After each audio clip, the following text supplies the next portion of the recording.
Hello everyone, myself Prashant Punia and I welcome you to the beautiful channel on YouTube The Beast by Prashant Punia.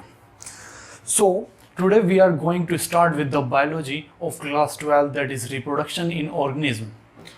तो अब देखते हैं इस chapter के अंदर क्या है. ठीक है, तो जो रिप्रोडक्शन यूनिट है आपकी पहली जो यूनिट है क्लास 12 की उसके अंदर हैं आपके 4 chapters. Reproduction in organism, sexual reproduction in flowering plant, reproduction human reproduction and reproductive health. तो इसके जो दो बीच के चैप्टर हैं sexual reproduction in flowering plant और ह्यूमन रिप्रोडक्शन, वो काफ़ी डीप चैप्टर हैं. उसके अंदर काफ़ी आपको इन्फॉर्मेशन मिलेगी और आपको काफ़ी एडवांस भी पढ़ने को मिलेगा. लेकिन उसके लिए आपको बेसिक इन्फॉर्मेशन होनी ज़रूरी है कि रिप्रोडक्शन क्या है लाइफ स्पैन, जो कि इस चैप्टर के अंदर आपको बताया गया है. ठीक है, तो हम बायोलॉजी के अंदर जो भी चैप्टर पढ़ेंगे आगे वो आपका एनसीईआरटी बेस्ड होगा. एनसीईआरटी का आपका कोई भी पॉइंट नहीं छूटेगा. हम इसके साथ साथ एडवांस पॉइंट भी कवर करेंगे जो एनसीईआरटी में नहीं है लेकिन आते हैं. आजकल क्या हो रहा है कि पेपर जो है वो एनटीए बना रही है काफ़ी इजी और एनसीईआरटी बेस्ड ही रखती है पूरा पेपर. लेकिन ऐसा ज़रूरी नहीं है, क्योंकि जब सीबीएसई पेपर बनाती थी तो वो थोड़ा एडवांस रखती थी, कुछ क्वेश्चन एनसीईआरटी के बाहर के रखती थी. लेकिन तो अब ऐसा नहीं है कि हमेशा ही ऐसा पेपर आएगा. आपको एडवांस चीज़ें पढ़नी होंगी और वो इतनी मुश्किल भी नहीं है. वो एडवांस पॉइंट या तो प्रीवियस ईयर में आए हुए हैं, तो हमें कुछ भी नहीं छोड़ना है. हमें पूरी तरीके से अपना बायोलॉजी को पढ़ना होगा. तो इस चैप्टर को शुरू करते हैं, द रिप्रोडक्शन इन ऑर्गेनिज्म. इसके अंदर हम क्या क्या पढ़ेंगे? हम पढ़ेंगे लाइफ स्पैन क्या होता है, हम पढ़ेंगे इसके ऊपर जो एनसीईआरटी में चार्ट दिया हुआ है कि किसकी कितनी एज होती है, क्या लाइफ स्पैन है, लाइफ साइकिल क्या है, इमॉर्टल ऑर्गेनिज्म क्या है,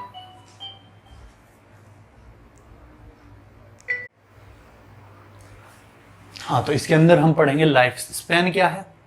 इसके अंदर जो चार्ट दिया हुआ है एनसीईआरटी में कि किसकी कितनी लाइफ स्पैन होती है हम वो पढ़ेंगे.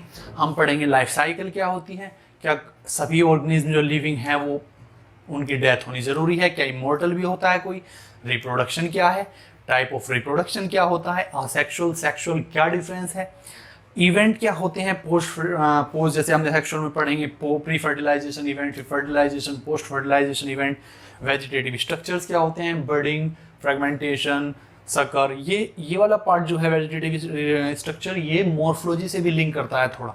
उसके अंदर भी इस चीज़ के एग्जांपल्स हैं. और हम थोड़े से कुछ जो इंपॉर्टेंट पॉइंट्स हैं जो एनसीईआरटी में नहीं है, जैसे कि cycle, oestrus cycle, menstrual cycle में भी चीज़ें हैं, लेकिन उसके तो ज़्यादा एग्जांपल्स ही पार्थेनोजेनेसिस ये टर्म एनसीईआरटी में है, लेकिन इसके टाइप जो एम्फिटोकी वगैरह है तो ये सब नहीं है, तो हम वो भी पढ़ेंगे. गैमीट के टाइप, क्या सेक्सुअल गैमीट कौन से होते हैं, सेक्सुअल गैमीट कौन से होते हैं, मोनोशियस और डायोशियस क्या है. तो हम शुरू करते हैं अपना चैप्टर बायोलॉजी का.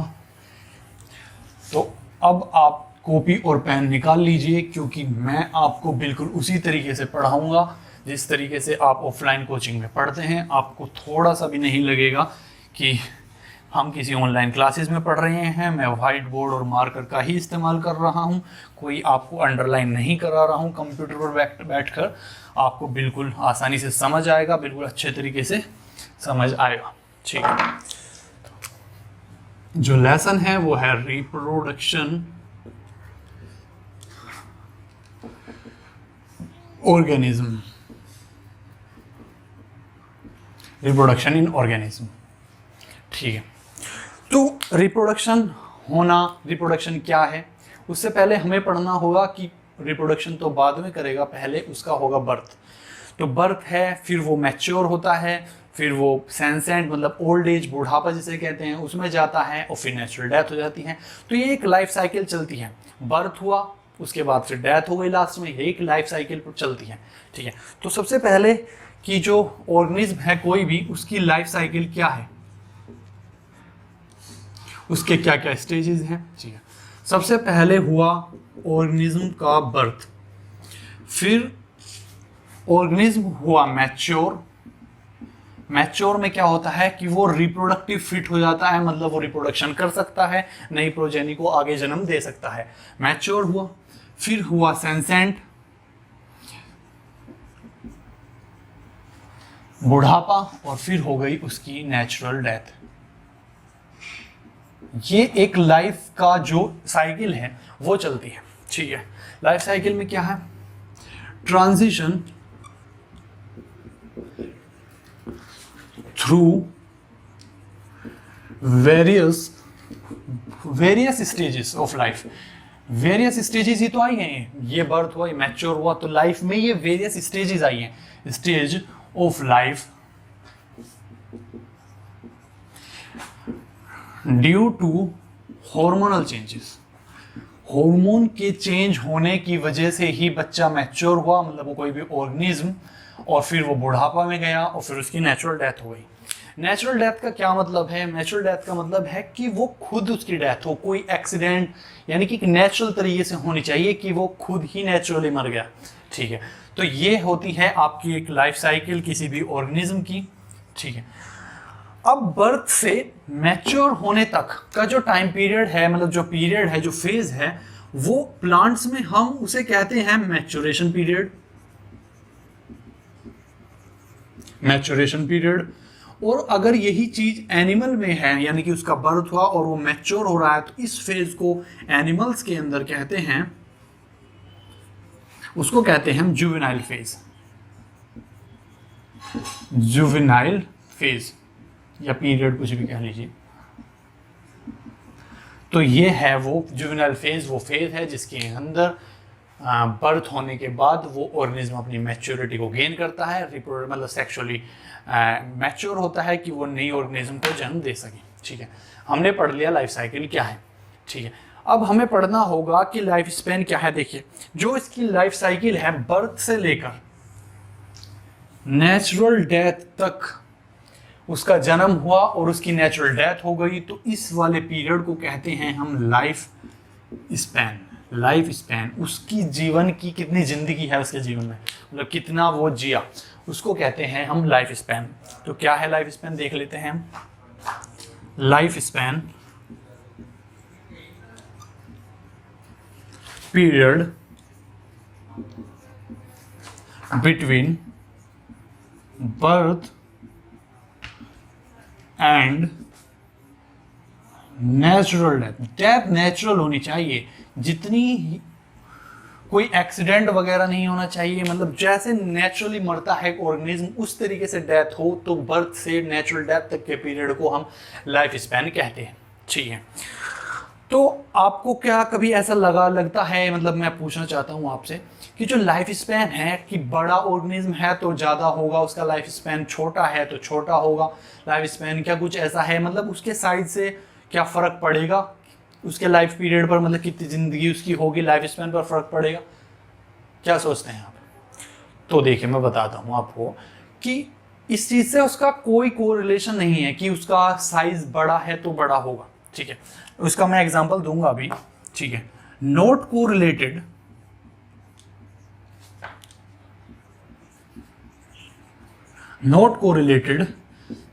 with the size of organism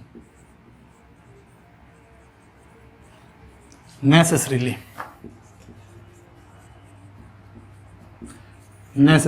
ये कुछ पक्का नहीं है कि हम ये कह सकते हैं कि ज़्यादा बड़ा ऑर्गेनिज्म तो उसकी लाइफ स्पैन ज़्यादा होगी। इसके लिए एग्जांपल इवन मैं नहीं दे रहा हूँ, एनसीईआरटी में भी लिखे हुए हैं कि जो एक क्रो है और एक पैरट है, साइज दोनों का लगभग सेम है, लेकिन उनके लाइफ स्पैन में बहुत ज़्यादा अंतर है। कैसे? क्रो का लाइफ स्पैन है 15 साल और पैरट का लाइफ स्पैन है 140 साल। तो इसको एक्सप्लेन करने के लिए एनसीईआरटी ने ही दो एग्जाम्पल दे रखे हैं, क्रो एंड पैरट। ये दोनों साइज में तो सिमिलर हैं, सिमिलर इन साइज, बट इनका लाइफ स्पैन अलग है। इसका 140 साल तक जीता है तोता, 140 ईयर्स, और ये केवल 15 साल है, तो 15 साल है। तो क्या इससे कोई मतलब नहीं कि साइज उसका बड़ा है तो ज़्यादा होगा, एक साइज के पर इनका लाइफ स्पैन अलग। इसके लिए एक और एग्जाम्पल दिया हुआ है एनसीईआरटी में, इधर लिख देता हूँ।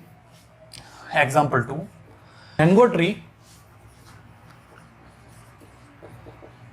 एंड पीपल पीपल का जो ट्री होता है, तो इनके अगर लाइफ स्पैन की बात करें, दिखने में तो लगभग सेम होते हैं, लाइफ स्पैन पीपल का ज्यादा होता है मैंगो से। तो यहां भी ये बात गलत साबित हुई कि साइज बढ़ा तो ज्यादा लाइफ स्पैन होगा, ऐसा बिल्कुल भी नहीं है। ठीक है, तो ये आप नोट कीजिए पहले, उसके साथ साथ वो वाला एग्जांपल भी नोट कीजिए। ठीक है, अब हम चलते हैं आगे। ये मिटा दूं थोड़ा सा उस बोर्ड पर, इस पर कंफर्टेबल होता है, मिटा रहा हूं, आप नोट कर दीजिए। ठीक है, मिटा रहा हूं। ठीक है, अब हम एक बात बताइए, आप कोई भी ऑर्गेनिज्म जिसका बर्थ हुआ है, क्या उसकी डेथ होनी जरूरी है? क्या वो मरेगा हमेशा? क्या मतलब हमेशा मरता ही है जिसका जन्म हुआ है? तो क्या ऐसा भी कोई ऑर्गेनिज्म है जो इमॉर्टल हो, अमर हो? देखिए, देखते हैं अभी हम। ठीक है, लाइफ स्पैन के अंदर ये एक और पॉइंट है, क्या? डेथ ऑफ एवरी इंडिविजुअल, यानी कि मतलब ऑर्गेनिज्म इज सर्टेन, पक्का मरेगा, मतलब फिक्स है, डेथ तो होगी। लेकिन इसका है एक एक्सेप्शन। क्या एक्सेप्शन है? एक्सेप्शन है single cell organism which is immortal. वो अमर है, वो नहीं मरेगा। क्यों नहीं मरेगा? ऐसा क्या है? ऐसा क्या है कि क्यों नहीं मरेगा? ठीक है, इसके लिए मैं आपको बता रहा हूं कि जो हर ऑर्गेनिज्म है उसका जन्म हुआ है तो मरता है, ये बात सभी जगह सही अप्लाई होता है। लेकिन इसके अंदर ये इमॉर्टल क्यों है? इसका रीजन छिपा हुआ है इसके टाइप ऑफ रिप्रोडक्शन में। इसका कारण छिपा हुआ है इसके टाइप ऑफ रिप्रोडक्शन में। Reason of immortality of single cell organism. Single cell organism अभी बताऊंगा क्या होता है। Single cell organism lies within its mode of reproduction. ये किस तरीके से रिप्रोडक्शन कर रहा है, उसी तरीके की वजह से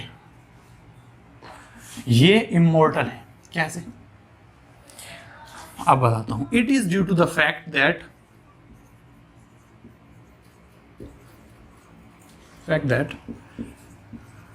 क्या फैक्ट? फैक्ट ये है, इट कंटिन्यूज टू ग्रो, मतलब divide, it continues to divide and the daughter cell become grow and becomes a new individual. क्या मतलब? ये क्या है, अगर ये एक सेल है, सिंगल सेल, जो सिंगल सेल का मतलब है एक ही सेल है, सो वो ही सर्वाइव कर रही है। सिंगल सेल जैसे बैक्टीरिया होता है एक ही सेल का होता है, मोनेरा जो है वो सिंगल सेल ही तो हैं, एक ही सेल के होते हैं बैक्टीरिया वगैरह। तो जो सिंगल सेल है वो डिवाइड कर रही है और उसके दो डॉटर्स बन गए, उसी के टुकड़े बन गए, और टुकड़े बनने के बाद वो ग्रो किया उन्होंने और वो ही एक नए ऑर्गेनिज्म बन गए। ये अलग, ये अलग, दो ऑर्गेनिज्म बन गए। मतलब उसने अपने आप को बीच में से ही तोड़ दिया और दो ऑर्गेनिज्म को बना दिया, मल्टीप्लाई कर लिया। तो इस तरीके से उसके पिछला वाला जो पार्ट है वो ग्रो हो गया और नया ऑर्गेनिज्म बन गया। तो पिछला वाला पार्ट ही आज नया ऑर्गेनिज्म है। तो इस तरीके से वो कभी मारा ही नहीं। कैसे? कैसे? ठीक है, that it divides, its continue आएगा, continue to divide and give rise to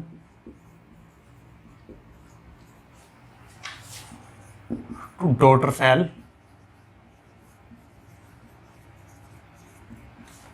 which grow, जो बड़ी होती हैं, and become new individual, become new individual.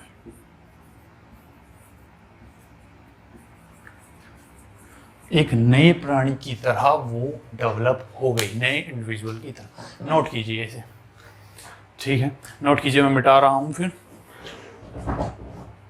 हाँ, इसको मैं एक डायग्राम की फॉर्म में आपको समझाना चाहूँगा। जैसे ये सिंगल सेल है, ये डिवाइड हुई, बीच में से टूट गई, तो ये एक जो इसकी डॉटर सेल बनी, एक इधर भी बनी। अब क्या करती है, ये कर जाती है ग्रो, यहाँ पे हो गई ग्रो, ये भी ग्रो करेगी, ये करेगी ग्रो। तो ये जो होती हैं ये होती है डॉटर सेल। ये डॉटर सेल, ये तो अभी ग्रो नहीं की, ये हो जाती हैं डॉटर सेल। अब ये जो डॉटर सेल है ये फर्दर डिवाइड कर जाएंगी, दो नई और सेल बना लेगा। तो इसी का पार्ट ही, ये वाला पार्ट ही ये था, इसको ग्रो होकर ये बना, इसमें से भी टूट कर ये बना, ये ग्रो हो गए। तो ऐसे ही इसका चलता रहेगा, ये कभी भी नहीं मरेगी, इमॉर्टल इसलिए इसे कहा गया है। ठीक है, अब हम पढ़ते हैं कि लाइफ स्पैन किसी भी ऑर्गेनिज्म का किस चीज़ पर डिपेंड करेगा। मैं इसके लिए मिटाना होगा, मुझे ये मिटा दूँ, देख लीजिए आप नोट कर लिया है क्या आपने। लाइफ स्पैन किसी भी ऑर्गेनिज्म का किस चीज़ पर डिपेंड करेगा।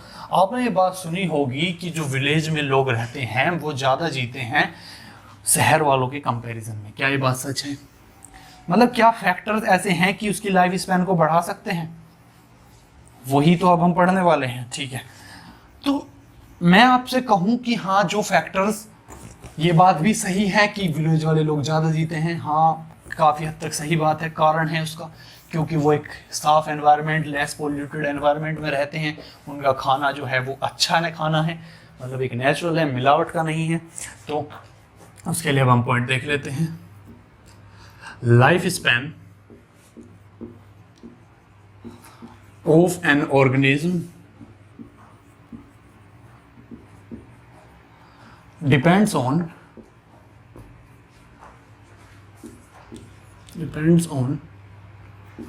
its habitat, habitat वही वाली बात, गांव और शहर वाली, its habitat and source of food,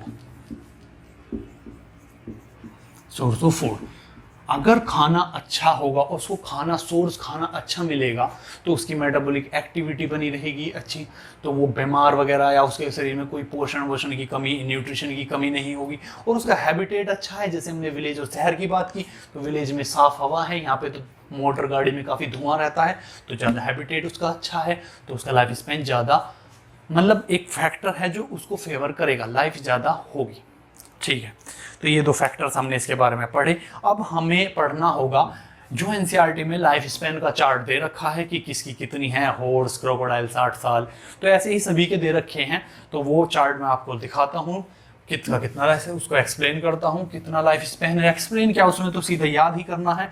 वैसे जनरली डायरेक्ट क्वेश्चन नहीं आता है, लेकिन क्वेश्चन आ जाए, आपको एनसीईआरटी की कोई भी चीज़ नहीं छोड़नी है।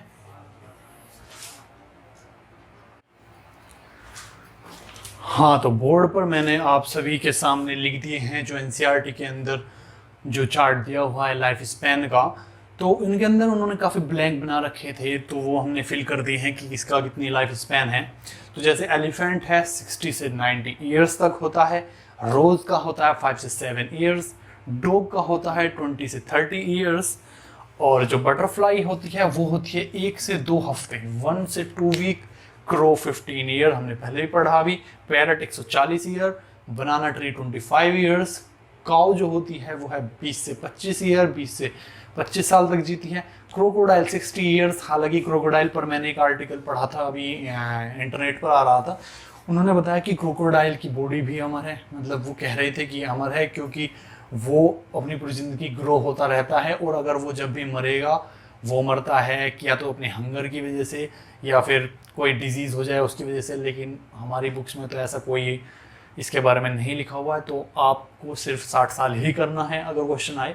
क्वेश्चन रेयरली ही आता है इस चीज़ पर, लेकिन आ सकता है। हॉर्स की 60 ईयर्स। फ्रूट फ्लाई की वैसे तो 30 डे है, मतलब ऑफिशियली जो लिखा हुआ है, लेकिन कहीं कहीं इसका 1 से 2 वीक भी लिखा हुआ है। तो मेनली आप इसमें देख सकते हैं कि 1 से 2 ही जनरली जीती हैं, लेकिन 30 डेज। अब जो राइस प्लांट है वो 3 से 4 मंथ। टोर्टोइज 150 ईयर्स, बहुत ज़्यादा है। और बनियान ट्री 200 ईयर्स। तो इतना ज़्यादा लाइफ स्पैन इनका है। ठीक है, तो अब हमें पढ़ना होगा, अब हमारा ये बेसिक कंप्लीट हुआ इस तरीके से। अब हमें पढ़ना होगा कि रिप्रोडक्शन क्या है, रिप्रोडक्शन आखिरकार है क्या। तो हमें ये सब मिटाना होगा। अब आई बात रिप्रोडक्शन, टाइप ऑफ रिप्रोडक्शन, ये सब क्या होते हैं, रिप्रोडक्शन ऑर्गेनिज्म, कैसा ऑर्गेनिज्म किस टाइप का रिप्रोडक्शन करता है, वो सब किस फैक्टर्स पर बेस्ड हैं। तो सेक्सुअल रिप्रोडक्शन क्या होता है और वो असेक्सुअल से कैसे डिफर करता है, ये सब बातें भी हम पढ़ेंगे। तो रिप्रोडक्शन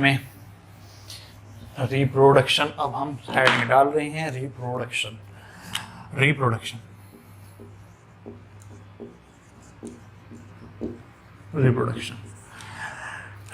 देखिए क्या है, ये एक बायोलॉजिकल प्रोसेस है जिसके अंदर कोई भी ऑर्गेनिज्म अपने ऑफस्प्रिंग को प्रोड्यूस करता है। ऑफस्प्रिंग मतलब न्यू यंग वंस को प्रोड्यूस करता है, और इसी प्रोसेस को हम रिप्रोडक्शन कहते हैं।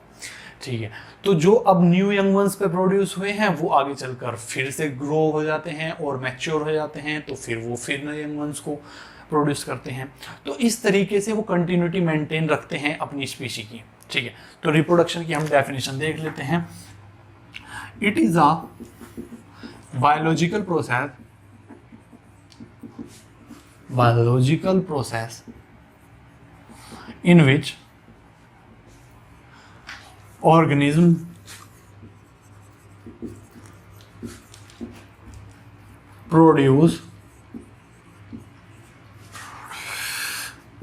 produce two new young ones, produce new young ones, इनको ऑफस्प्रिंग भी कहते हैं। Offsprings similar to itself, similar to it क्या मतलब, कि सिमिलर टू इट का क्या मतलब है। देखिए, मैंने आपको पढ़ाया नहीं है अभी रिप्रोडक्शन में, मतलब सेक्सुअल असेक्सुअल टाइप की सिमिलर कौन होगा, किसके अंदर क्लोन्स बनेंगे।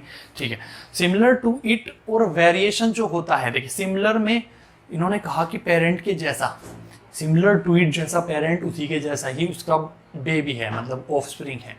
तो जो सिमिलर है एक्चुअली ये होता है असेक्सुअल में। सिमिलर के अंदर बनते हैं, मतलब असेक्सुअल के अंदर बनते हैं क्लोन्स, उसके पेरेंट्स जैसे ही उसके बच्चे होते हैं, उनके अंदर कोई बदलाव नहीं होता। लेकिन जो सेक्सुअल रिप्रोडक्शन है, जैसे आप ह्यूमंस को ही देख लीजिए, ह्यूमंस के अंदर जो मोड ऑफ रिप्रोडक्शन है वो सेक्सुअल रिप्रोडक्शन है। दो गैमेट्स फ्यूज होते हैं, जाइगोट बनता है, एम्ब्रियो बनता है, फिर यंग वन प्रोड्यूस होता है। तो आपने देखा होगा कि आप भी अपने पेरेंट्स जैसे नहीं हैं, आपके अंदर वेरिएशन है, मतलब आप उनसे डिफर करते हैं, उनके जैसा आपका चेहरा नहीं है, आपका अलग है। तो ये जो वेरिएशन है ये क्रॉसिंग ओवर वगैरह से होता है, ये आगे चलकर आप पढ़ेंगे पैकेटिंग स्टेज वगैरह, और ये सब आपको मेनली जो इसके मैकेनिज्म है वो आपको समझ आएंगे genetic the principle inheritance and variation वाले चैप्टर में। बहुत ज़्यादा गजब चैप्टर है वो इतना गजब है कि कॉमर्स और मैथ वालों को भी समझ, मतलब इंटरेस्ट आ जाए उस चैप्टर में। तो ठीक है, हमने रिप्रोडक्शन पढ़ा, तो अब हम पढ़ लेते हैं कि रिप्रोडक्शन की क्या सिग्निफिकेंस है। Reproduction, it continues the species generation from one two another,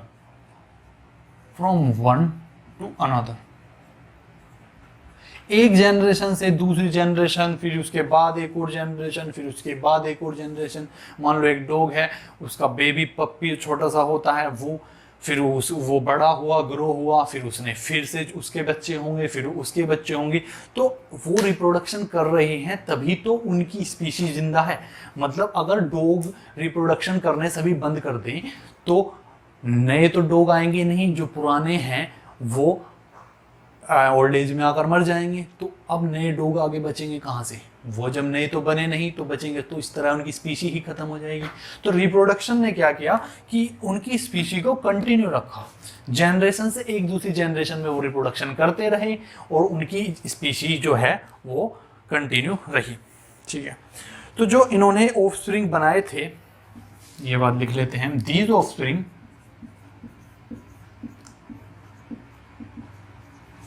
further grow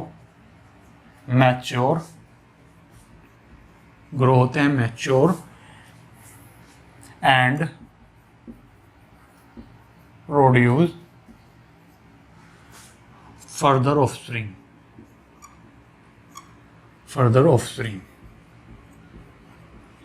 आगे चलकर उन्होंने भी अपनी ऑफस्प्रिंग को पैदा किया, मतलब नए बच्चे, उनके भी बच्चे, उनकी अगली जनरेशन को पैदा किया। तो जिस तरीके से उनकी स्पीशी कंटिन्यू बनी रही। ठीक है, तो आप नोट कीजिए जब तक इसे नोट, हाँ तो नोट कर लिया आपने, नोट कर लिया होगा आपने। तो मैं इसी का दूसरा पॉइंट अब आगे आपको लिखता हूँ। ठीक है, ये क्या करता है पहले आपको बता देता हूँ कि जो रिप्रोडक्शन है उसके अलग अलग ऑर्गेनिज्म ने अपना एक अलग तरीका इवोल्व किया हुआ है जिस तरीके से वो रिप्रोडक्शन करेगा। क्या अलग तरीका, जैसे हमने पढ़ा था कि वो जो सिंगल सेल था ऑर्गेनिज्म था वो क्यों अमर रह पा रहा था, तो कि उसके वो शरीर टूटता था, नई ऑर्गेनिज्म बनता था, तो वो उसने अपने हिसाब से वो अपना मोड ऑफ रिप्रोडक्शन सेट किया हुआ था। तो ठीक है, इट नहीं, एवरी ऑर्गेनिज्म, हर एक organism have evolved the mode of reproduction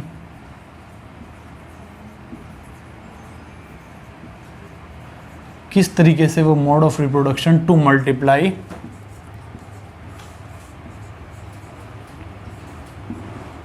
it's generation, अपनी जनरेशन को वो कैसे आगे बढ़ाएगा, उसने वो तरीका अपने आप ही इवोल्व कर रखा है। ठीक है, तो जो मोड ऑफ रिप्रोडक्शन है वो किस चीज़ पर, आगे लिख देता हूँ, मोड ऑफ रिप्रोडक्शन किस चीज़ पर डिपेंड करेगा कि कोई ऑर्गेनिज्म किस तरीके से रिप्रोड्यूस करेगा। Mode of reproduction depends on किस चीज़ पर डिपेंड ऑन, किस चीज़ पर डिपेंड करेगा। पहला, इंटरनल फिजियोलॉजी,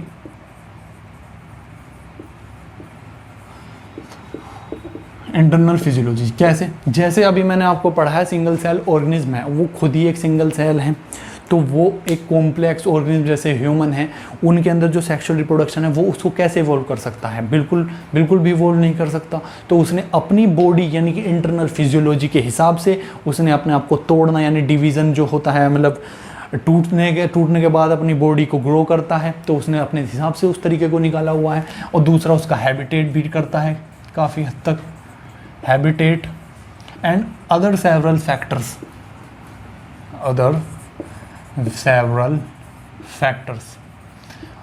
भी डिपेंड करते हैं कि वो किस तरीके से रिप्रोडक्शन करेगा।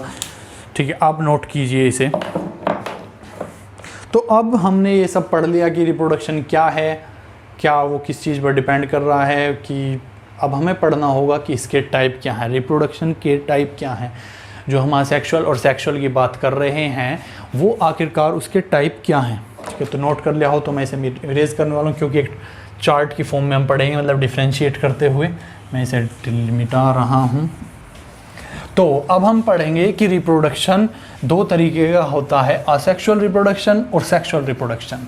ये किस चीज़ के हिसाब से हमने इनको डिवाइड किया है वो भी आपको पता चलेगा। तो एक्चुअली हमने डिवाइड किया है on the basis of parent involve, किस चीज़ पे, मतलब पेरेंट कितने इन्वॉल्व हैं उस टाइप के रिप्रोडक्शन करने में। ठीक है, देखते हैं क्या है टाइप ऑफ रिप्रोडक्शन। ठीक है, ये है आपका असेक्सुअल रिप्रोडक्शन,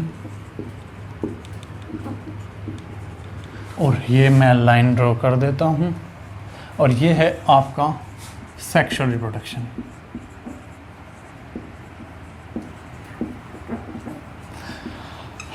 तो अब हम यहाँ पे डिफ्रेंशिएट करेंगे कि सेक्सुअल रिप्रोडक्शन क्या है, असेक्सुअल रिप्रोडक्शन क्या है। लेकिन अब हम इनके करने के बाद फर्दर असेक्सुअल को पढ़ेंगे और ज़्यादा डीप में, इसके क्या टाइप्स हैं। ठीक है, तो अब हम बात करते हैं। हमने पहले तो पढ़ा कि रिप्रोडक्शन के टाइप हैं ऑन द किस बेस पर हैं, on the basis of number of participants,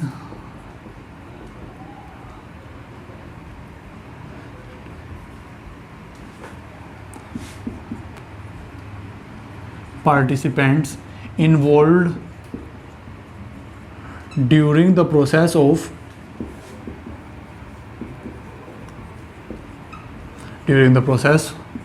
reproduction, कि जब रिप्रोडक्शन हुआ तो जो रिप्रोडक्शन प्रोसेस के दौरान कितने पार्टिसिपेंट्स थे, यानी कि वो उसके पेरेंट्स एक था, दो थे, तो उसी बेस पर हमने क्या है, तो अगर पार्टिसिपेंट्स इसके अंदर जो अगर पार्टिसिपेंट होता है एक ही मतलब उसका इंडिविजुअल ऑर्गेनिज्म अगर रिप्रोडक्शन कर रहा है, एक ही इन्वॉल्व है उसके अंदर, तो वो होता है असेक्सुअल रिप्रोडक्शन। ठीक है, ओनली वन ऑर्गेनिज्म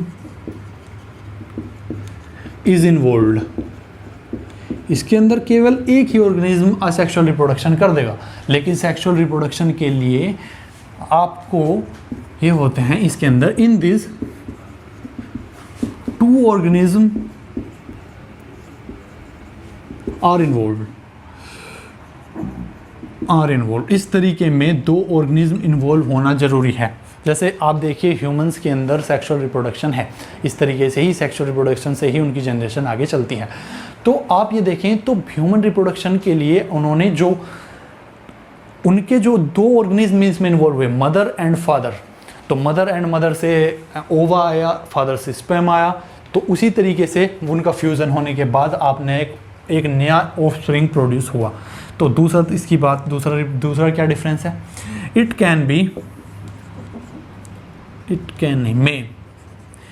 मे और may not involve the production of gamete. अब गैमीट क्या है, मैंने अभी बताया कि फादर से स्पर्म आया और मदर से ओवा आया, तो वो ही तो गैमीट है। गैमीट होते हैं वो सेक्सुअल रिप्रोडक्शन में हम आगे चलकर और पढ़ें किस टाइप के गैमीट होते हैं और ये सब बातें। तो आपके इसमें जो असेक्सुअल रिप्रोडक्शन है, इसमें may and may not involve the production of gamete, इन गैमीट प्रोड्यूस भी हो सकते हैं, नहीं भी हो सकते, बट इसके अंदर कंपलसरी है इन दिस, ये तो मतलब एक कैरेक्टरिस्टिक है सेक्सुअल रिप्रोडक्शन का, क्या, gamete are produced and new organism is formed, offspring is formed by their fusion, जब वो गैमीट फ्यूज हुए by their fusion तो ही नया ऑर्गेनिज्म बना। लेकिन इसमें ऐसा जरूरी नहीं, मे और मे नॉट। ठीक है, अगर असेक्सुअल रिप्रोडक्शन हो रहा है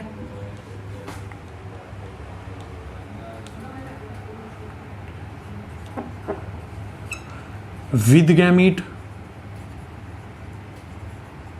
तो उसे कहते हैं पार्थेनोजेनेसिस।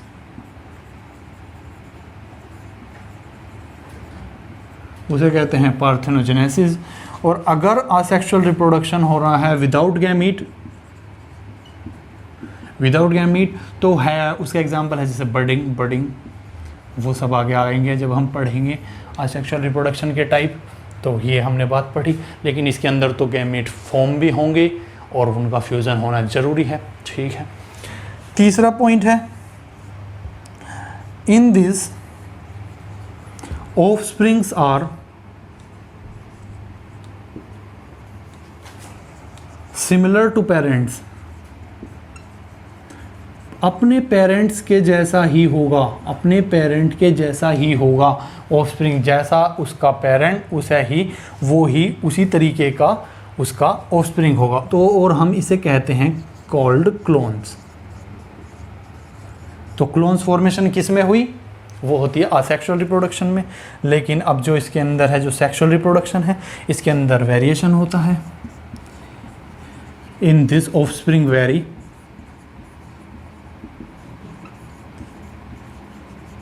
from their parent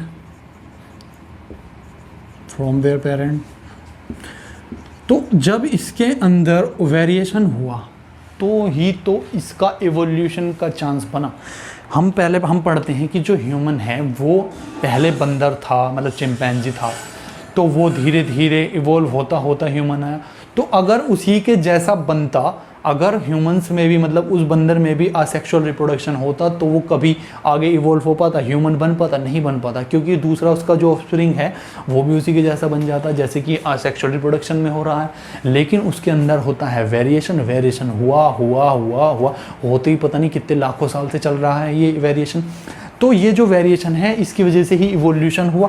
तो ये है, ये जो सेक्सुअल रिप्रोडक्शन है प्ले इम्पोर्टेंट रोल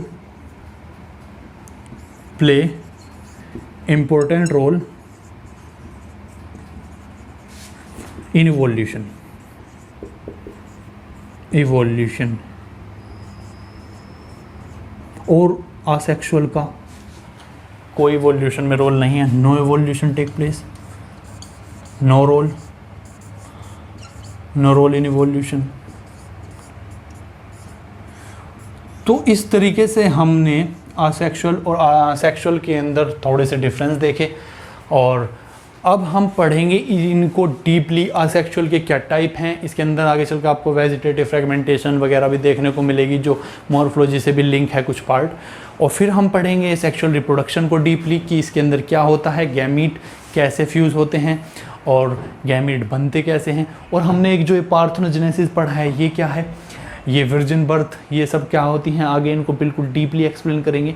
तो अगली वाली वीडियो में हम असेक्सुअल रिप्रोडक्शन को डीपली एक्सप्लेन करेंगे। इसके अंदर टाइप ऑफ मतलब गैमीट स्पोर्स, असेक्सुअल स्पोर कौन कौन से होते हैं, सेक्सुअल स्पोर कौन कौन से होते हैं, एंसिस्टेशन क्या है, सिस्ट क्या है।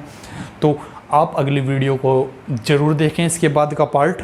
तो इस वीडियो को यहीं ख़त्म करते हैं, काफ़ी लंबी हो जाएगी वरना, क्योंकि अगर असेक्सुअल रिप्रोडक्शन स्टार्ट किया अगली वीडियो में शुरू करते हैं इसके असेक्सुअल रिप्रोडक्शन के पार्ट्स टाइप से। तो थैंक यू वेरी मच।